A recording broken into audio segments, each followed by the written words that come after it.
Olá, aqui professor Mota, trago nesse vídeo aqui a resolução de 3 questões da ESA do ano de 2020. É uma questão de geometria espacial, que envolve volume de esfera, e uma questão de geometria plana e uma questão de geometria analítica, certo? Essas questões de geometria são muito cobradas na ESA, então daí a importância de estarmos resolvendo esse tipo de questão. Então vamos dar uma olhadinha na primeira questão. Primeira questão, ele diz o seguinte: a área da superfície de uma esfera é 144 π centímetros quadrados. Então o volume da esfera é igual a. Então ele está pedindo uma relação entre a área e o volume de uma esfera. Então é importante que você saiba dizer aí qual é a fórmula da área e do volume. A área, você pode pensar, mas a área é uma figura plana e a esfera é uma figura tridimensional, tá? Mas aí você está tomando aqui a superfície como se você tivesse como planificar essa esfera e aí tomar a sua área. Então a área de uma esfera ela é dada pela fórmula 4πr ao quadrado. É como se você tomasse aqui, ó, uma seção média aqui dessa esfera, tá? Cortasse essa esfera bem aqui no centro dela, aqui, ó, fizesse um corte aqui como se corta uma laranja. Daqui para cá você tem um raio, né? Um raio daqui para cá. Então esse aqui é um círculo, tá? Porque ele está em perspectiva. E aí você tem essa área e multiplica então essa área aqui por 4. Tá? O volume da esfera já é igual a 4/3 de π vezes o raio ao cubo. A gente sabe que o volume é uma unidade cúbica. Tá? Então ele já dá o volume já dá a área da esfera, ele quer o volume, né? Então ele diz aqui que é 144 π. O que é que a gente tem que fazer aqui? Tem que encontrar o valor desse R, aplicar aqui embaixo. Então olha só, π você já pode dividir por π, dá 1. 4 você já pode dividir com 144, dividindo por 4 aqui vai ficar igual a 36. Olha que fácil, o R ao quadrado é igual a 36. Daí o R é a raiz quadrada de 36, que é 6. Como a unidade é em centímetros, nós temos que o raio dessa esfera é igual a 6 centímetros. O raio dessa circunferência que eu desenhei aqui também, tá? E aí agora é só aplicar esse 6 aqui, ó. Substituir o R por 6. 4/3 de π vezes 6 ao cubo. 6 ao cubo é 6 vezes 6 vezes 6. Bom, você pode, se não quiser calcular, você pode pensar que é 4/3 de π, 6 ao quadrado vezes 6, ou 6 vezes 6 ao quadrado. Por que eu estou fazendo isso? Porque aqui eu posso dividir 6 por 3, dá 2. 6 ao quadrado é mais fácil, que é 32. Tá? 32 vezes 2 dá 64. E agora eu multiplico só 64 vezes 4. 64 vezes 2 dá 128. 128, então eu terei... Não, voltando aqui, ó, 6 ao quadrado é 36 vezes 2, 72. 72 vezes 4, 72 vezes 2 dá 144, então é 288 π, não esqueça do π, centímetros cúbicos. Então é uma aplicação direta da fórmula, agora você tem que lembrar dessas fórmulas, da área e do volume da esfera. A opção correta então é a letra B. Nessa questão, tem um texto assim, mas a figura é bem autoexplicativa. Vamos ler a questão. A água utilizada em uma residência, está aqui a residênciazinha que está desenhada, né? Onde fica a bomba. Aliás, desculpa, aqui é onde fica a bomba. A residência é aqui embaixo. Ó. Desenhar a residênciazinha aqui para a gente não se confundir. Então, a água utilizada em uma residência é captada e bombeada do rio para uma caixa d'água. A caixa d'água está aqui, ó. Tá aqui as coluninhas da caixa. E aí vou desenhar a caixa d'água bem aqui, ó. Pronto, aqui vem a água. Então a água é captada do rio para a caixa d'água, que está a 60 metros de distância da bomba. Está aqui, ó, o valor 60 metros, tá? Os ângulos formados pelas direções bomba Cadê a bomba? Está aqui, bomba, residência, bomba, caixa d'água, residência é de 60 graus. Está aqui já na figura. E residência, bomba, caixa d'água, 75 graus, também está aqui na figura. Para bombear a água do mesmo ponto de captação diretamente para a residência, o que seria esse X, quantos metros são necessários? Então, o que ele quer saber aqui é o valor de X. Tá? Ele dá um valor, um triângulo com dois ângulos, dá um lado e quer saber outro lado. Tá? E ele pede para você usar que a raiz de 6 é 2,4. Tá? Muito bem. Bom, eu tenho aqui, como eu falei, dois ângulos e um lado. E eu quero saber um segundo lado. O que eu poderia utilizar como ferramenta para descobrir o valor desse x? Veja, se eu for usar a lei dos cossenos, por exemplo, bastaria ter um ângulo. Só que eu tenho que ter pelo menos dois lados para encontrar o terceiro. Dois lados entre esses ângulos eu não tenho. Então a lei dos cossenos aqui está descartada. Bom, usando um triângulo qualquer, outra que a gente pode usar é a lei dos senos. A lei dos senos, o que é que eu tenho? Um lado, o ângulo oposto a esse lado, só que aqui eu tenho um ângulo e um lado adjacente. Eu precisaria desse ângulo, mas esse ângulo aqui é muito simples. Porque se você sabe que a soma dos ângulos internos de um triângulo é 180, e aqui eu já tenho 60 com 75, 135, então esse ângulo aqui é de 45 graus. Pronto, então esse 75 só veio parar aqui para nos ajudar a encontrar esse 45 graus. Então eu já tenho ó, um lado x, o ângulo oposto 60 graus, o lado de 60, o ângulo oposto de 45. Inclusive são ângulos aí fáceis, ângulos notáveis, bem fácil de encontrar aí o seno. Então vamos usar a lei dos senos. E o que diz a lei dos senos? É claro que você tem que saber, então memorizem essas formas que nós estamos usando. Diz o seguinte, ó, o valor de um lado, vamos começar por x, tá? Dividido pelo seno do ângulo oposto a esse lado, seno de 60. É igual a o outro valor, o outro lado, que é 60, dividido pelo seno de 45. Aí você tem que saber aquela tabelinha, seno, cosseno, tangente, dos ângulos de 30, 45, 60. Uma tabelinha fácil, vai estar 1, 2, 3, 3, 2, 1. Tudo sobre 2. A raiz vem no 3 e também no 2. Aí a tangente você vai fazer divisão do seno pelo cosseno, e aí você vai ter a tangente. Bom, sabendo disso, o seno, o seno de 60 é a raiz de 3 sobre 2. E o seno de 45 é a raiz de 2 sobre 2. E aí, o que a gente vai ter aqui ó, é que produto dos meios igual ao produto dos extremos, raiz de 2 sobre 2 vezes x é igual a 60, que multiplica a raiz de 3 sobre 2. Tá? Então, como está tudo sobre 2, eu posso tirar. Então, x será igual a 60 raiz de 3 dividido pela raiz de 2. Então, aí você vai olhar aqui nas opções, ó, não tem nenhuma raiz. O que é que você tem que fazer aqui? Você tem que... Bom, eu tenho que aqui ó, eliminar essas raízes.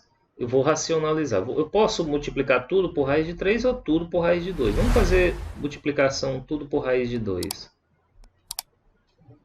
E aí o que eu tenho aqui? Vai ficar 60. Raiz de 3 vezes a raiz de 2 dá raiz de 6. Raiz de 2 vezes raiz de 2 dá raiz de 2 ao quadrado, que é 2. Então, ó, eu tenho que... Isso daqui é 60. 60 dividido por 2, eu já vou dividir isso aqui, ó, vai ser igual a 30, tá? 30. A raiz de 6 ele já deu aqui em cima, que é 2,4. Vamos multiplicar isso aqui por 2,4. Daí agora o meu x será igual a 30 vezes 2,4. 30 vezes 2,4 dá 72. Como a medida é em metro, 72 metros. A opção correta aqui é a nossa letra B de bola. Mais uma questão ESA 2020. Um ponto P de um sistema de coordenadas cartesianas pertence à reta de equação y igual a x menos 2. Sabe-se que o ponto P é equidistante dos eixos das ordenadas. Bom, você tem que saber que o eixo das ordenadas é o eixo y, o eixo das abscissas é o eixo x, né? Mas precisa só do eixo das ordenadas. E do ponto Q, 16, 0. Dessa maneira, um possível valor para as coordenadas do ponto P é...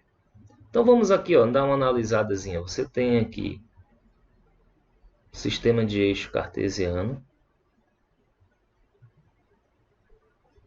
onde eu tenho aqui o valor, o eixo das abscissas, que é x, o eixo das ordenadas, que é y. Você tem essa equação, a reta de equação y igual a x menos 2. Então vamos analisar essa retazinha aqui, ó. Bom, primeiro, esse menos 2 diz que a reta toca, o gráfico da reta toca o eixo y no ponto menos 2, tá? Esse coeficiente angular, que aqui não aparece um número, então subentende-se ser o número 1, diz que a cada 1 centímetro que eu ando na horizontal, eu vou andar 1 centímetro na vertical. Então esse ângulo aqui tem 45 graus. Sendo assim, ó, esse ponto aqui é o ponto 2, tá? Tá, aí ele fala que o ponto P pertence a essa reta aqui, ó. A essa reta que tem essa equação. Então, y igual a x menos 2, tá? E ele é equidistante ao eixo das ordenadas. Então, a distância dele para o eixo das ordenadas é isso daqui, ó. Certo? Vamos achar já já as coordenadas disso aqui, desse ponto, tá? E do ponto Q, 16, 0. Vamos imaginar que aqui seja o 16, aqui então é o ponto Q. Tá? Então vamos fazer o seguinte, ó. Esse ponto P, ele tem uma coordenada x aqui, certo? Então tá aqui, coordenada x. A coordenada y dele, como ele está sobre a reta y igual a x menos 2, nós podemos dizer que o y dele, então eu dou um valor dele para x, que eu não sei, a coordenada y será o valor de x menos 2. Então tá aí as coordenadas. Então essa distância aqui, ó, essa distância será exatamente igual a essa distância aqui, certo? Então essas duas distâncias aqui, ó, serão iguais. É isso que o problema diz. Ele quer saber então agora o valor das coordenadas do ponto P, ou seja, eu quero saber então quem é x e x menos 2. Uma coisa interessante a perceber é o seguinte, pessoal. Ó, como eu sei que do ponto P a coordenada y é 2 unidades a menos que a coordenada x, essa letra A aqui, ó, já está descartada, porque isso aqui teria que ser duas unidades menor do que 8, e não duas maiores. Então, essa aqui está fora já. A mesma coisa ocorre com a letra E. Ó. Aqui, esse 9 era para ser um 5, né? Então, já está descartado. Veja que o item B, C, D obedece a isso. Ó. 8 é menor 2 unidades que 10, o 7 é menor 2 unidades que 9, e o 10 é menor 2 unidades que 12. Então, pode ser o B, o C ou o D. Qual delas, então, será? Então, nós vamos fazer o seguinte. Ó. Eu sei que a distância entre dois pontos é dado por... Vou fazer aqui, ó. A raiz quadrada de... Então, você tem... Seria o quadrado da diferença entre as coordenadas x mais o quadrado da diferença das coordenadas y. Como aqui é zero, vamos facilitar. Vamos botar o x menos 16, tá? As coordenadas x aqui, ó. X menos 16 ao quadrado mais essa diferença x menos 2 menos 0. Vai ficar só x menos 2. O zero não vai alterar em nada aqui, tá? Tá bom. Essa distância aqui, ó, daqui para essa é a distância que eu dei de P até Q, certo? De P até o ponto Q. Que é exatamente igual a essa distância. Como é que eu faço essa distância? Ora, essa distância aqui eu sei que é exatamente a coordenada x do meu ponto. Distância até o eixo y, que ele faz 90 graus, ó, essa do ponto P ao ponto y, é a coordenada x. Então eu posso dizer que isso aqui é igual a x. Daí o que é que eu faço? Eu levo tudo ao quadrado, eu tenho que x menos 16 ao quadrado mais x menos 2 ao quadrado é igual a x. E aí agora eu posso desenvolver isso. Eu vou colocar aqui em cima, ó, produtos notáveis, aqui, ó, quadrado da diferença, vou botar a menos b. Então aqui seria o quadrado do primeiro, menos 2 vezes o primeiro vezes o segundo, mais o quadrado do segundo termo. Isso a gente vai aplicar aqui. Então aqui nós temos que o quadrado do primeiro é x ao quadrado menos 2 vezes 16 vezes x, dá 32x, mais o quadrado de 16, que é 256, mais quadrado de x menos 2, dá quadrado do primeiro, menos 2 vezes o 2 vezes o x, dá 4x, mais o quadrado de 2, que é 4, isso tudo é igual a x. Agora, nós vamos ter o x ao quadrado mais x ao quadrado, 2x ao quadrado. 36x menos 4x, esse x eu posso trazer ele para cá, do lado esquerdo, como menos x, né? Então ficaria menos 36, menos 32, menos 4, menos 1, menos... Aqui tem um porém, tá, ó, que quando eu levei ao quadrado, era para ter levado aqui também. Então, esse aqui é x ao quadrado, esse aqui não é x. Ok? Então, um desses x ao quadrado, ó, eu posso cortar com esse x ao quadrado. Por que eu posso fazer isso? Na realidade, como isso aqui é uma equação, é uma balança, o que eu tirei do lado esquerdo, eu tirei do lado direito, e isso não altera o equilíbrio da minha balança, né? Isso é a ideia que a gente tem de uma equação. Então, eu posso tirar esse 2 aqui, vai ficar só o x ao quadrado. Pronto, agora menos 32 menos 4 dá menos 36x. 256 mais 4 vai dar 260. Isso tudo é igual a... Bom, você pode fazer então aqui, para descobrir o valor de x por Bhaskara ou some produto. Mas você pode tentar, por exemplo, olha, que o produto sendo 260, você pode pensar em 26 e 10. E ver que a soma dá 36. Então, logo, você terá que x é igual a 26 ou x igual a 10. Tá? Olhando para as opções aqui, eu tenho 10, 9 e 12. Eu não tenho 26. Então, daqui mesmo, eu já posso simplificar e ver que o 26 não vai servir para mim. O que vai servir para mim é o x igual a 10. Bom, se o x é igual a 10, então para mim as coordenadas do ponto P serão igual a 10 e o y será 10 menos 2, que é 8. Então, a opção correta é a letra B. Então tá aí a resolução dessa prova ESA 2020. Um abraço, até o próximo vídeo.